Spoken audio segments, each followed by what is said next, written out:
This guy's actually one of the first speakers I ever heard at the first IGDA Leadership Forum that I attended in 2010. And I still have the notebook at home where I wrote just the pants-on-head crazy talk that this guy was saying. But it was super, super motivating for me at the time, and still is. And I was exceptionally pleased when we found out that we could get this guy come in and speak to us today. I'm not going to go through your bio because I'm sure you want to share that with everyone yourself. But allow me to say this guy has some fantastic ideas and experience with regards to people leadership, and you should listen to him. So without anything else to get in the way, this is my friend John Vechey. Come on up, man. Hi, everyone. I'm John Vechey, and I'm here to talk about culture. Culture is super important. Corporate culture, team culture, division culture, culture. Culture affects everything. Like, you don't think about like, oh, well, what's our culture? What does that have to do with our strategy? But the thing is, you can't have a strategy. You can't have a product strategy, a company, or a business strategy without it being ingrained into the words of your culture. Right? Decision making. Culture ends up being a shorthand for what kind of decisions an individual or team can make. Culture also ends up helping you figure out your talent and helps people either be better or worse. It attracts and repels different types of employees. So when you think about a corporate culture, it's not just like perks and parties. It's not just things on a poster or a mug. Culture is actually pervasive in an organization. So what is culture, though? What exactly is it besides the starter for cheeses? Culture is the shared behavior and beliefs of a group of people, and it shapes all their interactions. But it's a set of behavior and beliefs that shape your interactions. That's what a culture is, and you can apply that to countries, right? When you look at the American culture, which is different than the Japanese and the Chinese and the French culture. Now, I didn't start off thinking about culture. Right, so my previous history is with a company called PopCap Games, and we started in 2000, and I think I was really, really young, like 12 or something. I was older than 12, probably 21, but I feel like I was 12 when I look at the pictures. And we didn't think about culture. We were just like, hey, we want to make some games. Games sound cool. We like games. We all had made games before. And we thought, the web is this thing, and the web is new, and so, now anyone can just go to a web page and, using Java, play a game. So now, for the first time, you can make a game that everyone could kind of enjoy because the barrier to entry was so low. Oh, I'm okay. And during that early phase, that early era, we made some games like Bejeweled, Alchemy, Bookworm, and probably a handful of other web and downloadable games. But then in 2005, we had an offer to sell the company. And it seemed like an incredible amount of money. It was like $35 million. And it was really hard. We were 20 people. We were all game developers. And we decided to turn it down, which at the time we thought, well, this is probably the stupidest thing we'll do. But we just felt like we had more games to make, and we were a little iffy about the company's culture that gave us that offer. Which that led us to the middle era. So we said, okay, we're walking away from this deal. But at the time, the publishers and different partners and what was called then the casual game industry, it was getting harder and harder business-wise, getting harder and harder creatively. The publishers and distributors were exerting more and more control.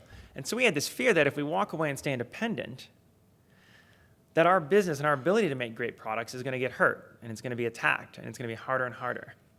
And so we decided, well, in order to actually be independent, we need to grow the business side. We need to grow the marketing side. We need to become a real company, I guess. I think we used those phrases when we were interviewing potential CEOs.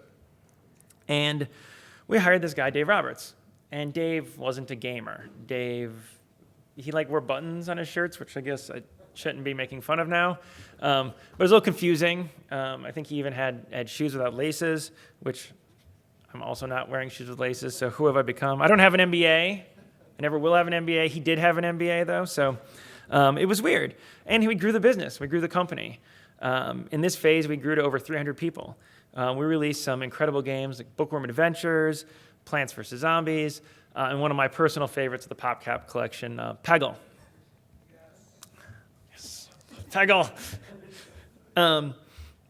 But we started thinking about culture a little bit more. Maybe it was Dave's influence, but maybe it was just like as we grew from a developer, we started thinking about culture. We hired someone named Ellen, we hired her for sales, and she actually had said, I'm spending a lot of my time trying to unite the company, the different parts, the studio and the marketing and the sales and all this stuff. Instead of me doing ad sales, what if I just did that full time? Which, was back then in 2005, it seemed a little crazy. We weren't that big, but we knew we were growing. And we said, okay, let's try that out. And so she became sort of like the culture person. And we started communicating more and thinking about culture and talking about why we might be there. And then in 2011, there was a big shift in gaming, at least in the types of games we made. And that shift was from premium games to freemium services. And that's a big difference, right? It's a lot harder to make freemium game services. It's a lot different. It takes bigger teams. This idea of like making a game and then just launching it and making sure it was great, it was no longer possible to do that. You also had to make sure it made money, make sure it could run as a service, make sure you could update it, make sure it didn't have any of these weird bugs that would cause problems 3 years later because you were going to be working on the same code base for 3 years. And it was really, really challenging for PopCap. And I started to see, what are the negatives to that culture? The culture during that change area started to kind of be, not attacked is the wrong word, but it started to be challenged. And so then, obviously, when you say, man, this is a tough transition, of which all companies have had trouble with that transition, there's really no premium-focused developers or companies that have really successfully made that leap into freemium. There's many companies who have done, maybe one game, but they, as a studio still, it's usually a pocket. Like Blizzard's a good example. Like Hearthstone's amazing. I love playing Hearthstone. But from a premium developer being Blizzard to a freemium service developer, they still have a long ways to go as a studio. And of course, now I'm doing a new startup, Pluto Virtual Reality. And culture is probably where I'm spending 50% of my time. Right? It's where I'm spending the vast majority of my energy. Right? All the rest of my time is being split up into a bunch of other things. But for the most part, I'm thinking about culture. I'm thinking about my culture for what it is now and what works for day one. And I'm thinking about the culture for what's going to be good in a year from now or 2 years from now or even 5,000 days from now or 10,000 days from now. You see, one of the cool things about PopCap that I came to respect is it was always described as having a strong culture. When people talk about PopCap, people that worked there in the old days or even the current days, it has a strong culture. When EA was acquiring us in 2011, it was talking about, they talked about, we like you guys because you have a strong culture, right? A lot of that culture centered around making great games. But it also was, how do you include everyone in the process of making great games? But as I said, that culture was strong around games and strong around including everyone in the company around that process. It also had challenges during the big transition to freemium. And so I'm going to talk about what I think culture is then. I think there's 3 major components to culture. When we talk about culture, and if you separate those 3 components out, it becomes a lot easier to think about, talk about, lead from, analyze, and understand a company's culture. Those are vision, values, and communication. I'm going to talk about each one of those separately, talk about some pitfalls that we experienced at PopCap, and then talk about some tools that I think are important that can help everyone as they think about culture, whether from a leadership standpoint or even just as an employee going about your day-to-day job. So vision. Vision is a company's purpose. It's like the guiding light for what a company's trying to achieve. Scott talked about Simon Sinek in the previous session, that TED Talk that Simon did, which I do highly recommend. I'm with him, right? And Simon talks about the why, like what is the purpose, right? Those are all different ways to describe and talk about a company's vision. They're often unachievable or so lofty they seem crazy. So Microsoft, this is in the early 80s, their vision was a computer on every desktop running Microsoft products, right? Which in the early 80s, everyone had desks and everyone had tops of their desks and very few people had computers. The PC was still very new. And so Microsoft vision, this guiding light for them, was incredibly crazy. Obviously, 30 years later, it seems like, well, yeah, now who needs a computer on a desktop? Who has a desk to have a top on? But at the time, it was lofty, it was incredible, and it was their guiding light. At PopCap, in the early days, our vision was, make some games. At some point even, I think it was like in 2001 or 2002, and we were rocking away at like 12 employees and doing pretty well financially. And so we thought, oh man, we don't know what we're doing, so we need to hire some consultants who are really expensive to tell us how to do things that we don't know how to do. And by the way, that was a mistake. It was a very expensive mistake. But it could have been more expensive, so I guess we did good there because we eventually did learn that we do know what we're doing enough. But what they said is like, what's your vision? And they were right. That was probably a good thing to know. And Jason Kapalka, one of my co-founders, he's like, well, make great games. I'm like, what is that? That's not a vision. He's like, no, make great games. That's what we're here to do. And they were horrified by that, and they thought that was a pretty bad vision. And I actually think it was kind of a mediocre vision, but that was what we were trying to do. Just make great games. And for us, it was make great games for everyone, which was well before, indie games was something that existed or was cool, and well before everyone on the planet plays a game on their phone. But make great games was pretty much our vision. And, at times we hired, and in the early era, we didn't communicate it like that. When you're 20 people, everyone can understand and know what the vision is just by talking to people in day-to-day. It was very informal. And as Dave came on board, he wasn't the rah-rah leader. He wasn't the yeah, this is where we're going. He was more of the like, hey, we're going to be cool. We're going to be cool, guys. We're going to grow, but we're going to be cool. And he was also allergic to corporate doublespeak. So we never really revised it as we grew. Eventually, we defined great because great was hard. Like great's like you kind of know it when you see it, if you know it when you see it. And so we changed it to make games you were proud of. But that was also challenging. When Dave came in, the one thing that he did, though, was make sure that as employees joined the company, it was important that they feel like they were included in making great games, even if they're an accountant or a lawyer. And that's one of the big pitfalls for a vision. Right? So if you might have a company vision or you might have a team vision, it has to include everyone. It will be a stronger vision, which will lead to a stronger culture. If make great games, if you're a developer, if you're an artist, you're a game designer, it's pretty powerful. It's pretty powerful. Like, oh man, our vision is to make great games, and I'm one of the game makers. If you're an accounting person who's thinking about payroll every day, it's not exactly the most easily actionable vision. You can't necessarily make decisions upon it.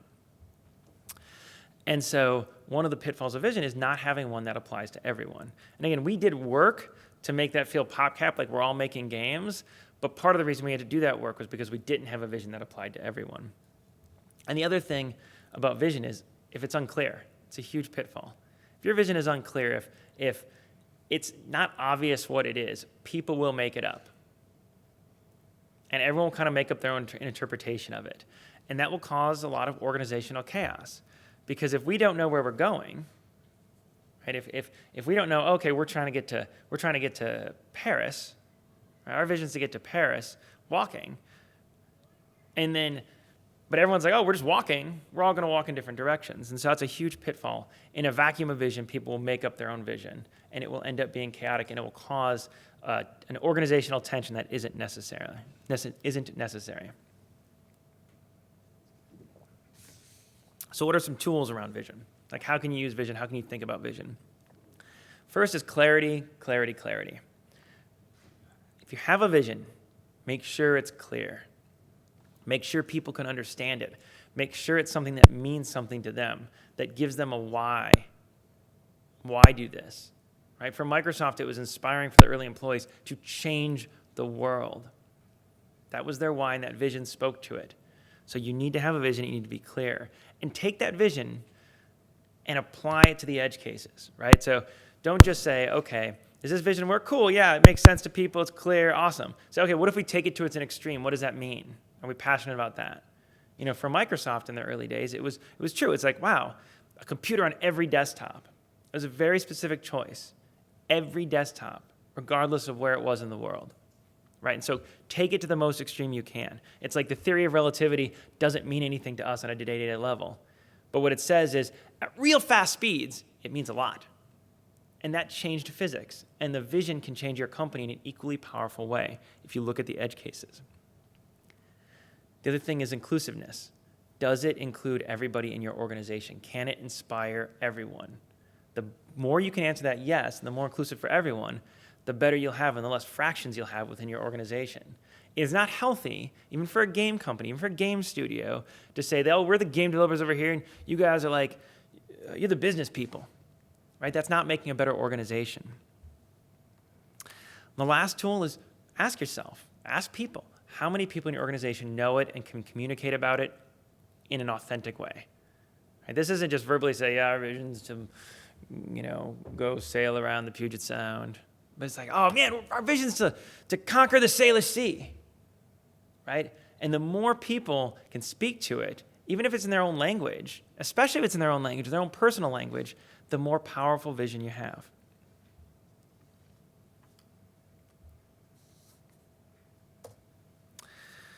The next pillar to culture is values, right? Values.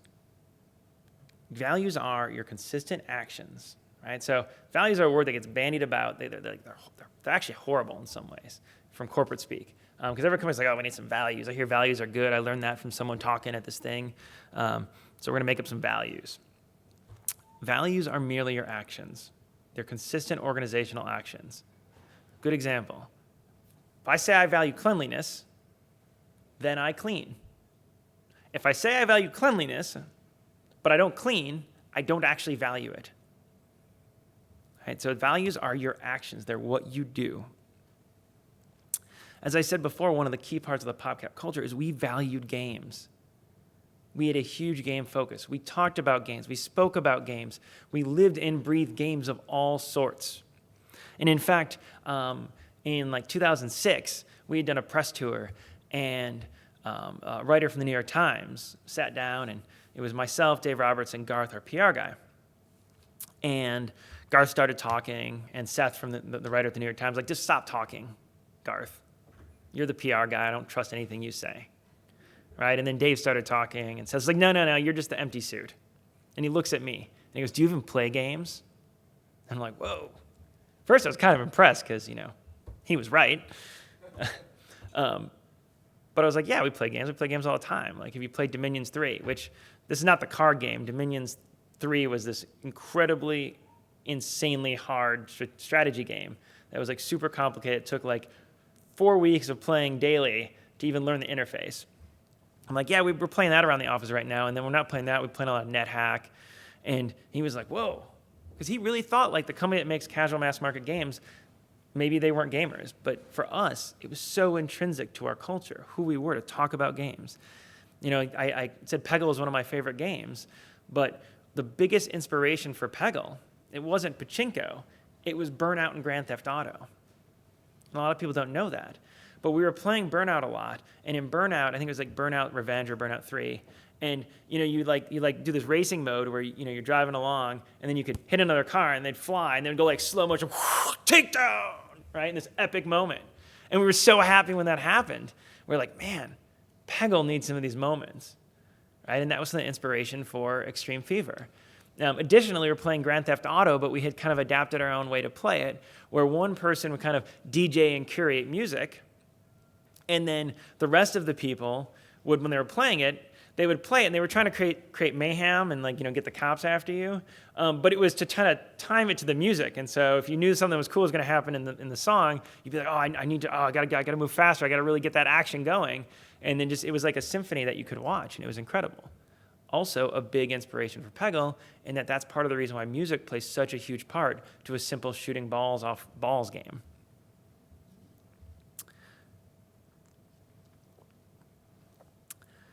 Another good example externally from PopCap around values in action are about Apple and Facebook. Apple and Facebook are two incredibly strong cultured companies. They have incredible leadership. I respect them both. I use both their products daily. And they're very different.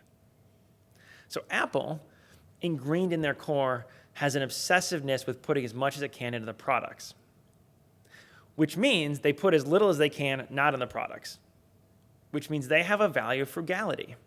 They're very frugal as a company. Facebook has a different mentality. They have that sort of hacker mentality, and they value every single employee being able to come to work and spend the maximum amount of time and energy doing the best work they can and just doing their job and trying to ease off all things. Two very strong values. Apple has Apple stores littered around the Apple campus where you can buy Apple products. And if you've got a good business justification, you can expense them. Facebook has free vending machines where you can just go up and take any Apple product you want at any moment, and they're littered across every single floor in Facebook. Right? You need a wireless adapter, dongle thing for your projector, go ahead, just grab it right there. Don't waste any time looking for it. Don't waste your time buying it. Don't say, oh, I can't present to my coworkers because I don't have it. Just here it is. Chargers, anything you want. Right? I actually told a bunch of Apple people this, like, isn't this funny? And they're like, that was really an awkward meeting. But you can see the two values very much in actions, and values are actions. A lot of values come from leadership. Right, the founders, those leader employees, regardless of whether they're direct managers, the CEO. I spoke about Dave, and he wasn't the rah-rah leader. He wasn't the, here's the vision that I'm going to have. We're going to move in that direction. You know, he was the, hey, I'm going bottoms up. I'm going to try to listen to what everyone's doing, what everyone says important, and try to remove organizational roadblocks. See, Dave valued, and PopCap came to value, the I guess, lack of organizational overhead. And if you ever worked for a large company, if you've ever worked at a big company, it's like, how many review meetings do you have? How many check-in meetings and email updates do you have to have? Like, Dave didn't lead by that way. He didn't think it was that important. He trusted people to do their job. And if people said, hey, can I do this or that? He would often say, of course. Is there anything blocking you that I can fix? And so we had a value of just making it easy for people to do things and make decisions. And that came from Dave. As I also said, we also had this idea of one PopCap. That was a value that we had. And so everyone somewhat participated in the game development process. That the studio would listen to the business people, not because the business people were making all the decisions, but because we were one company. And it was cool. We listened to each other.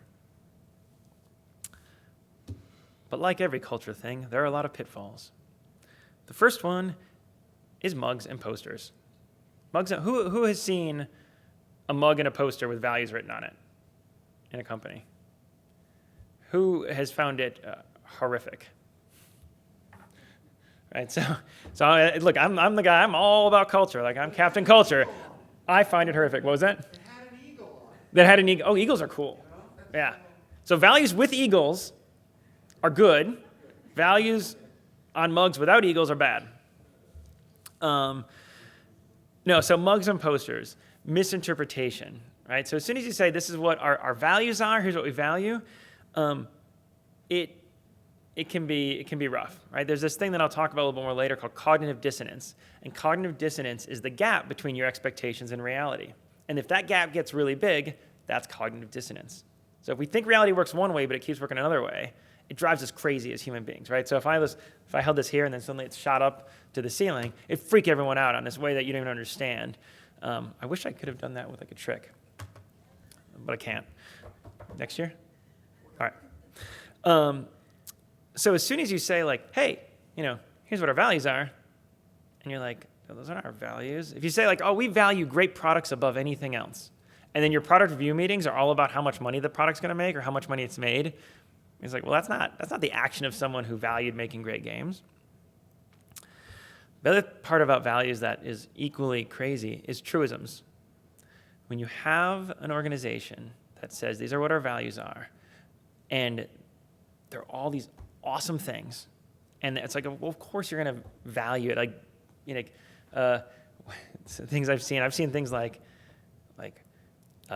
productivity. We value productivity. It's like, no shit, you value productivity. You're a company, right? I mean, just like think of all these truisms in your head. If it doesn't mean something, right? Because an action is something that also means another action, right? Like, no company is going to say, we value the lack of productivity.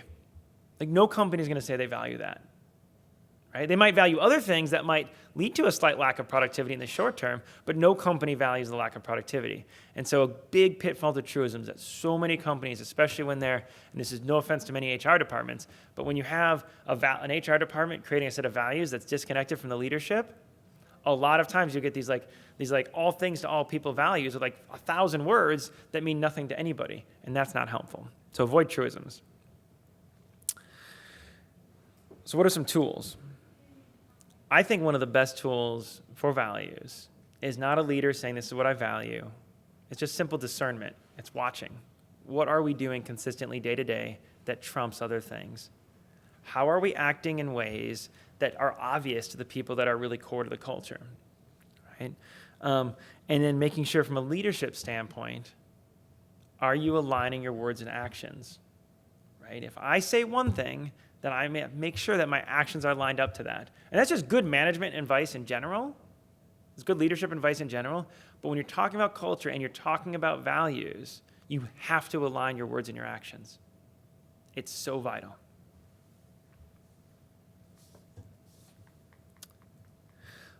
The last pillar of culture is communication. So at PopCap at some point, we'd gotten to a stage where there was multiple game teams going on. And we're conducting all of our work via email. So even passing, here's some images, and eventually it got crazy. And one of my co-founders, Brian, he kind of disappeared for 6 weeks. He just was like, I'm working from home for 6 weeks. Well, I didn't actually communicate that. At some point we said, where's Brian? It's like, no one knows. Brian, where are you? Working from home for 6 weeks. And then at some point he goes, I need an icon. Okay, what do you need? A burrito. We're all excited, right? We're like, oh, maybe he's prototyping some new cool burrito game. But in reality, he was spending his time building this communications tool that we called Burrito. And it was basically like a real-time message board. And so you could post anything, and then it could notify people, and it sat in your little task tray, so it would go like, bloop, pop up, and you could double-click, and it would go to the message that popped up. It's just simple things like it had some slight bug tracking in it, but most part it was just like a real-time message board that was a program. And so it was a lot more interactive than a lot less passive than maybe going to a web page.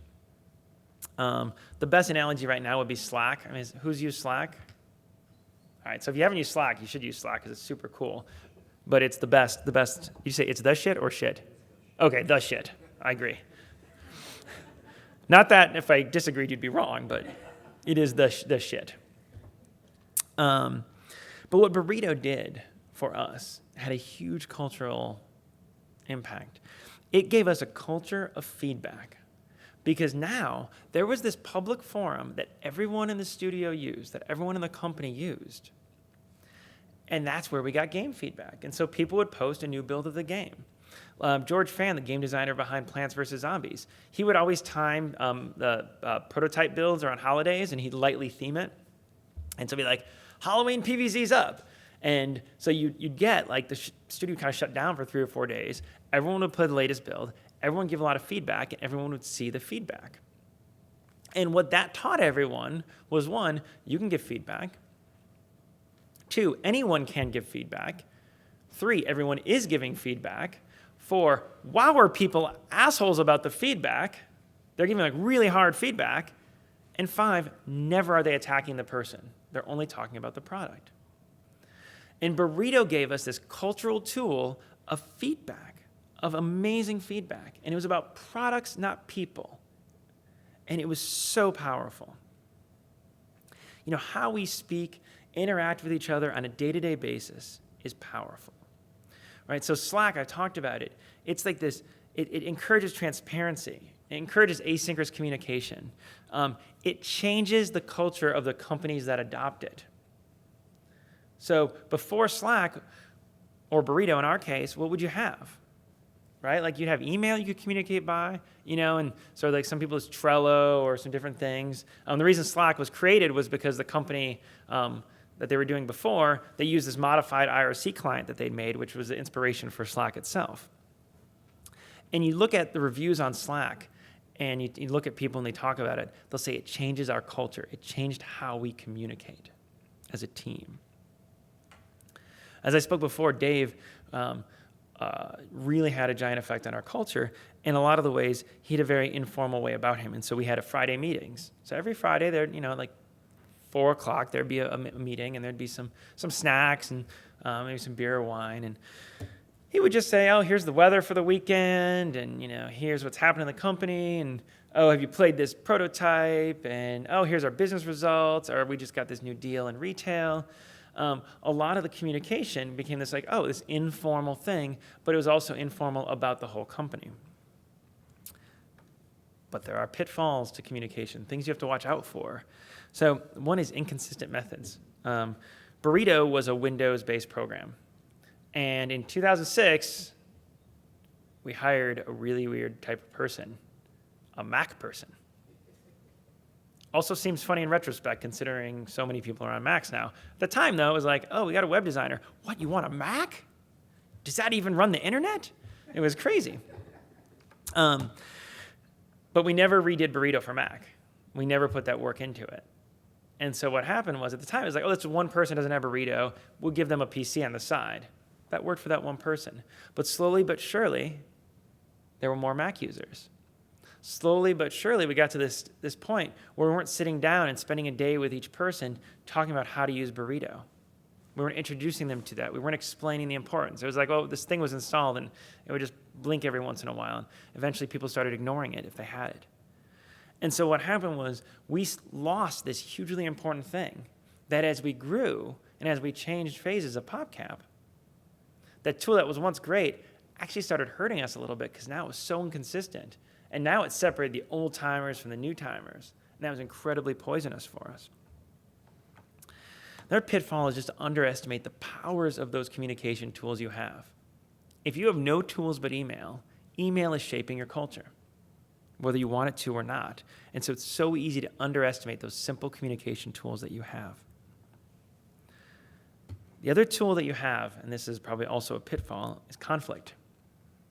Right? Ask yourself, how does my organization deal with conflict? And I'm talking about interpersonal conflict. I'm talking about not the I disagree about that business thing, but I can't even talk to you about my disagreement. That I'm in an emotional state, and it's not being met because there's this problem with the company, and I can't even deal it with you. Human beings are very conflict resistant. They're very, our inherent state is passive aggressiveness, right?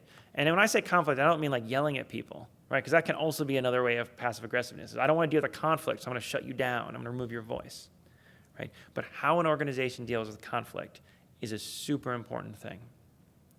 Right? And I highly advise around communication, around your culture, ask yourself, do we have conflict management tools? Have we done conflict management training? And if you haven't, it's probably some of the best training that you can have. There's things like crucial conversations or fierce conversations. I personally responded very well to something called nonviolent communication, which is on the spectrum from business to hippie. It's over here, but it worked for me. And it really helped me deal with conflict and be able to sit down and have hard conversations with people. I highly recommend you ask yourself, how does my culture deal with conflict? And how can I make it so that people can more betterly and easily have tools to deal with that?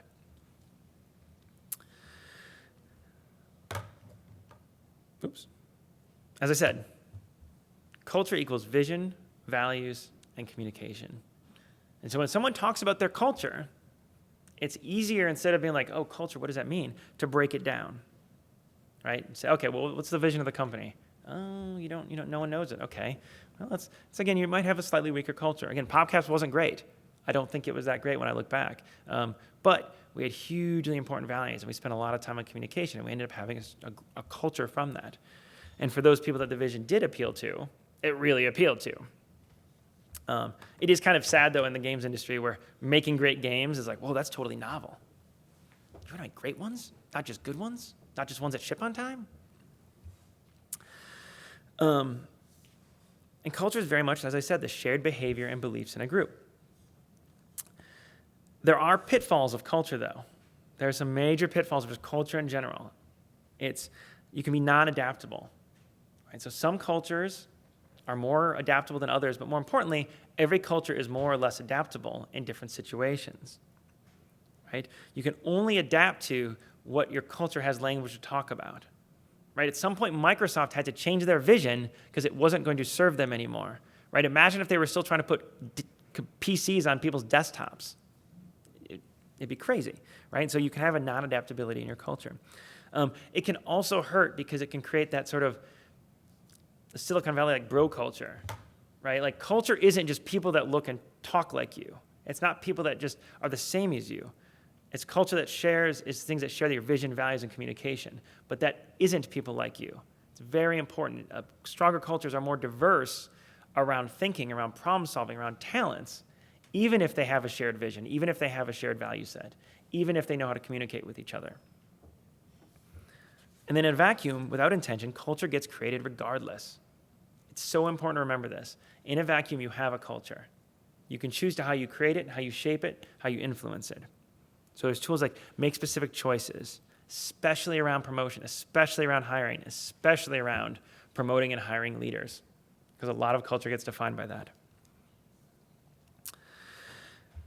It can cut both ways, right? Culture can it'll be great and it'll be bad. And I do believe a strong culture is going to end up being better 9 times out of 10 than a bad one. But your cultural investments at the beginning of a company or the beginning of a team, if they get managed over time, they will end up getting worse or confused, right? So PopCap had a culture. We're okay canceling or delaying games that aren't great. And that allowed us to move from web games to downloadable games to console games to premium mobile games. We had no problem with any of those industry transitions, like zero problems. It's like, yeah, we're just trying to make great games. We know how to do that. Let's make great games on a touch device. But that became the only way to make great games is take a long time. And in freemium game services, you can't do that. You got to get it out early. You have to get that kind of information. You have to get customers playing it and giving that feedback because you're looking at different metrics than just the pure qualitative. Do they say they like it? Do they like it? Making sure we live balanced lives allowed us to have time for creativity and passive problem solving. It allowed us to play Grand Theft Auto and Burnout at work or in the evenings and just kind of dwell on like, what could we do to influence this game Peggle? But that became, we don't work hard, which wasn't true. We don't criticize people, but focus on products. Gave us that culture of feedback that made some of our games great. Plants vs. Zombies would not have existed as Plants vs. Zombies without that culture. But then it became, we talk about people behind their backs, never to their faces. Right? Game design comes first, right? It allowed and embraced that culture of feedback and allowed, it meant everyone on a team was a game designer. It meant that, like, you're an engineer. We didn't interview for engineering. We interviewed for game design. But that became, we don't think about monetization until the end. That we don't drive creative decisions from the business side became, which gave the studio space to innovate. Like, no one ever said at PopCap, like, is there a market for that zombie game? It was like, maybe not. No one bothered to really challenge that. It was like, oh, we think it's great, and so we're going to release it and give it our all. But that came, we won't talk or think about the business side of the company. Now, I ended my PopCap thing in 2014. That was when I left. I also think that there's culturally have moved beyond the mobile freemium transition. And I'm really, really impressed with what the team's done. But culture is not just for leaders, right? Every single person in your organization can benefit from the language around culture. 1, awareness and frustration of not having shared values. It is really frustrating to have a strong set of values and to have someone else have a strong set of values that are very different. A lot of times you're like, wow, that person's so smart and I like them personally, but fuck, I hate working with them. Why are they making those decisions? Sometimes that can come from a difference of values, right? And if you understand that, it's easier to talk with them, right? I mean, I'd probably rather work in a worse job day to day, but with culture-aligned people, than that better job with a giant cultural mismatch. Also, understanding culture allows you to understand how to change your organization for the better. If you're not using the language of culture to make a change, if you're not grounding the change you see in the phrases of the vision and the values and the communication way, change is very hard or nearly impossible. How many times have you seen someone, or maybe you've done this yourself, say, I'm going to start this new company and they've got all these problems, I'm going to change it. It won't work if you're out of the culture. You have to be part of the culture. You have to understand the language. Also avoids frustration. Right? Politics are so frustrating. People, relationships, people are really complicated and hard. They're kind of horrible in this lovely way. So frustrating, though. But if you understand the culture, if you have the language, they will be a lot less frustrating and more easy to understand. And you can apply culture to teams, divisions, companies. You can frame a team's culture, right? You can take the company and the greater organization's culture and phrase it in ways that work for the team and give your team a greater sense of coherence and unity. So it doesn't matter whether you're a leader of a company, a division, or a group, or a team. Culture can be powerful, right? Culture is shareable. It is catchable. It's contagious. It's a leadership tool, but it's also a little bit like the weather, right? I can't make it sunnier in Seattle. It's a little like physics. It's like it's just there. There's some laws there, and we don't fully understand them, but they're there. It's kind of like riding an elephant. You're not going to be like, giddy up, let's go there, 7-Eleven elephant.